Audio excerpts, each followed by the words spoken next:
Mayura cinema Rajkumar, ನಾನಿರುವುದೇ ನಿಮಗಾಗಿ, ಕಣ್ಣೀರೇಕೆ ಬಿಸಿಯುಸಿರೇಕೆ ಅಂತ. ಇಲ್ಲಿ ಯಾರಿಗೂ ನಾನು ಬಂದ್ಮೇಲೆ ಕಣ್ಣೀರು ಇಲ್ಲ, ಬಿಸಿಯುಸಿರು ಇಲ್ಲ. ಇದೇನಮ್ಮ, ಯಾವನಾದ್ರೂ ರೌಡಿ ಇದನ್ನ ಏನಾದ್ರು ತೊಂದರೆ ಕೊಡ್ತಾರ? ಯಾರಿಗೂ ಏನು ತೊಂದರೆ ಇಲ್ಲ.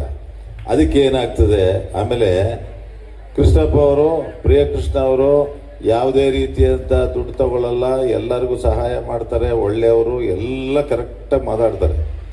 ಏನು ಹೇಳಿ, ಎಲ್ಲ ವಿದ್ಯಾವಂತರು, ಪ್ರಜ್ಞಾವಂತರೇ ಇರ್ತಕ್ಕಂಥದ್ದು ಇದು. ಎಲ್ಲ ಕರೆಕ್ಟ್. ಕೃಷ್ಣಪ್ಪ ಅವರು ಒಳ್ಳೆಯವರು, ಪ್ರಿಯಕೃಷ್ಣ ಒಳ್ಳೆಯವರು, ಎಲ್ಲ ಕರೆಕ್ಟು. ಎಲ್ಲ ಮಾತಾಡ್ಬಿಟ್ಟು ಅವ್ರ ಥರ ಯಾರೂ ಇಲ್ಲ, ಎಲ್ಲ ಕ್ಷೇತ್ರದಲ್ಲಿ ನೋಡು ನೆಮ್ಮದಿ ಶಾಂತಿಯಾಗಿ, ನೀರಿಗಾಗಲಿ, ಲೈಟ್ಗಾಗಲಿ, ರಸ್ತೆಗಾಗಲಿ ಏನೂ ಕೊರತೆ ಇಲ್ದಂಗೆ ಮಾಡ್ಕೋರೆ. ಒಬ್ಬ ಹೆಣ್ಮಕ್ಳು ಅಷ್ಟೊತ್ತಿನಲ್ಲಿ ಧೈರ್ಯವಾಗಿ ಓಡಾಡುವಂಥ ಪರಿಸ್ಥಿತಿ ಇಟ್ಟವ್ರೆ.